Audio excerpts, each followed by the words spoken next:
Hi friends, Shay here and welcome back to another video. My channel is Shaegeeksout. My co-host here is April from over at April Sarah. And today we are going to be continuing our discussion about The Girl from the Other Side with volume 3 and volume 4. With this series, it continues to get dark and twisty. So I'm going to kick it over to April here. If you missed the first discussion where we discussed volumes 1 and 2, that will be linked in the cards for you. So you can definitely get that checked out. This is an amazing series we both really love and adore. So I'm going to pass it over to April, but there will be spoilers. So if you do not want to be spoiled, this is not the video for you. We'll try to keep them mild, but we can't really talk about 3 and 4 without discussing what's already happened in 1 and 2. So please check out the first video if you haven't already. Okay, so 3 and 4. So here we're starting to dig a little deeper into what it means to be an outsider and an insider. This is kind of our first look of what that divide actually is, because we actually, at the end of volume 2, we meet Auntie, who we've been waiting for so long in the first 2 volumes. And we start to see how Auntie and Shiva have actually met, and they're not necessarily connected by the same familiar bonds that you would think they would be. So this one starts to go into the conflict of what an outsider and insider is, and how bloodthirsty that is, just because one side decided that it should be. Right. I remember reading this. I first read it. It was near, I think, the beginning of all of the global stuff that has caused us all to quarantine. And so it started to hit home, because you have all these concepts of isolating yourself so that things don't get passed from one to another. And if it is, then we just razz the whole thing because we don't know how to treat any of it or what it even is. So I think that is the darkest part of these 2 volumes, is connecting to what that's kind of brought in my emotions. Yeah, by connecting a little more to the inside world and what that looks like, because the first 2 volumes, you're pretty isolated with just Teacher and Shiva, and it's just the 2 of them kind of going about their business and looking for Auntie. So you're not really interacting with the insiders outside of her very much at all. But in 3 and 4, you get to see a little bit more and to understand the greater scope of this world and what it actually means and represents. And that is something that is vital for the future of the series, because these volumes are hitting so different now that we've gotten to volume 10. Volume 11 will be out by relatively soon. But reading these, just going back and refreshing myself on what these volumes were about, it hits so different now that there's a big reveal in volume 10 that makes all of this hit so different now. It just boggles my mind so much. And honestly, Nagabe is amazing and insane for the forethought that is throughout this series. Yeah, given what we know now up to the current volume, and some of the things that happens within these 2 volumes, and how Teacher and Shiva, when there's certain moments going on and Teacher is reacting certain ways, you start to connect it with what what we know later. Yeah. And it's like, oh, first read through, I thought it was more of one thing, and then, well, maybe it's more of this connection, but now it's more this now. And it's what if, wow. And the fact that those were put into place because the ending was already known, but not by us, is fascinating to see. And I love when that kind of storytelling is done well. And I think this series does that. And the way we always have these really heart-wrenching, gut-wrenching cliffhangers between volumes. Each and every time. Rips out your soul. which is why I'm glad we're talking about this now, because there is only one more volume to come, and I believe we will have it before the end of the year. So if I'm remembering correctly, we will have it before the end of the year. And we're just going to talk about that volume, I'm sure, on its own, because there will be so much to unpack. Yeah, just to see how it will come full circle when we finally get some of these ends tied up. Because I do know in these 2 volumes, we get a lot more of Shiva's backstory and how she ended up with Teacher and what all of that means. And then we're left at the very end of this very hard truth about Auntie and what that's going to mean for our beloved characters. Right.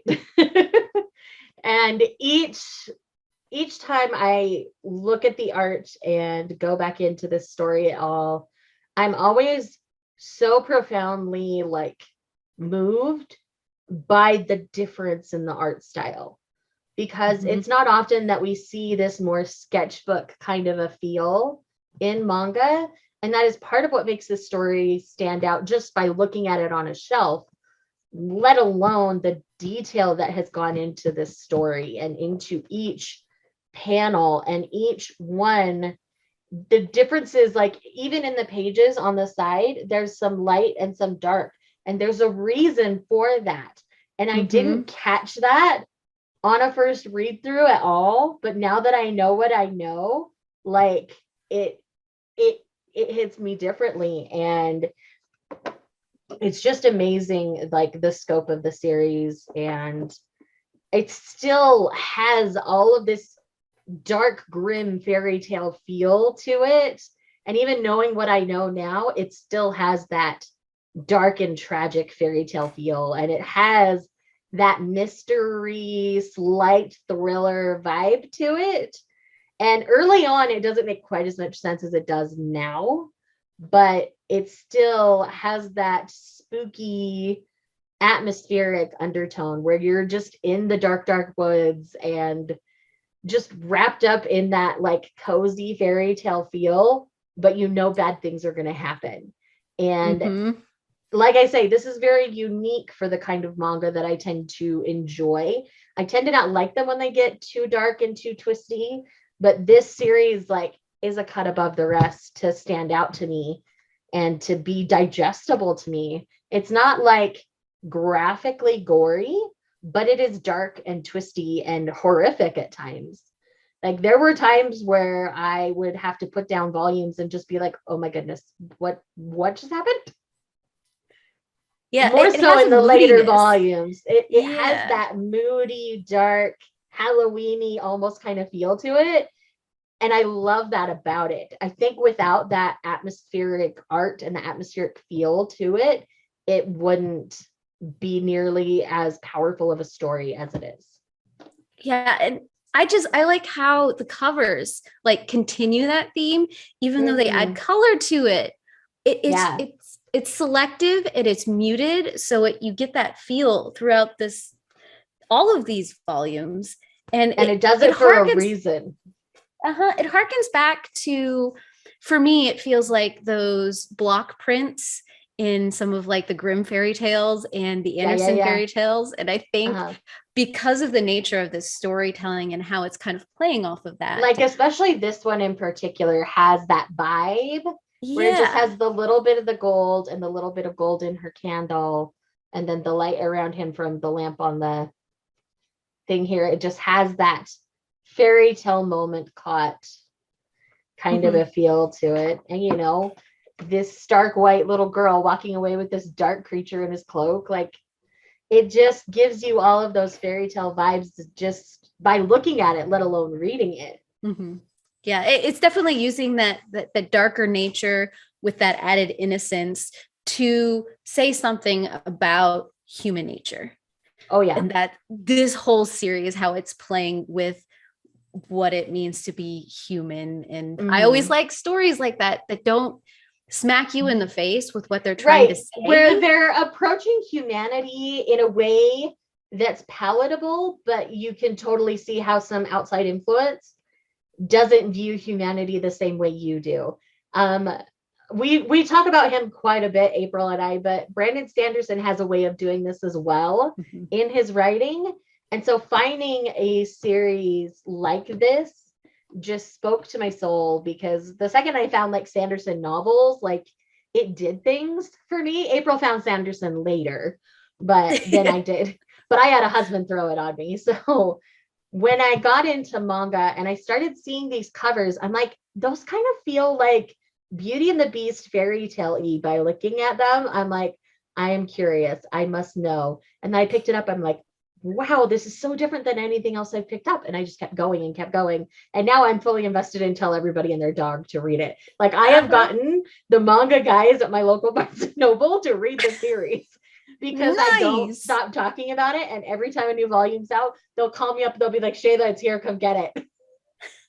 And yeah, because it was through you I heard about this in the first place. And then I think I even DM'd you. I'm like, April, you would love this series. Because you do a little bit better with the darker stuff than I do. But I like this kind of dark. It's the like super gory, murdery, blood everywhere kind of dark stuff that I don't really love. But this kind of dark where it's just atmospheric and moody and spooky and like mind trippy, I like that kind of dark and moody. And so, yes, even though I'm a wimp, I love this series. But yes, I really just find the series so powerful in a way, and just the way it addresses humanity and the cruelty within humanity sometimes, and the cruelty outside of humanity in a animalistic kind of world even. It's just amazing. Like, yep, I could just gush about this series forever. I'm sure you can too. Always. All right, is there anything else in particular we need to talk about with this one?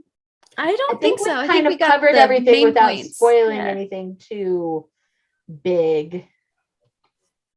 And, you know, we won't talk about those big kind of spoilers till we're talking about 5 and 6, which will be the next episode in this series. Again, we just kind of shoot them when we have the time. So we don't really have a strict like schedule on when you'll see these kinds of videos.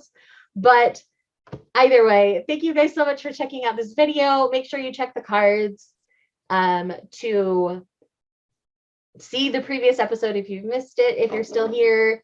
And thank you guys so much. Make sure you share it around and come check us out for other videos.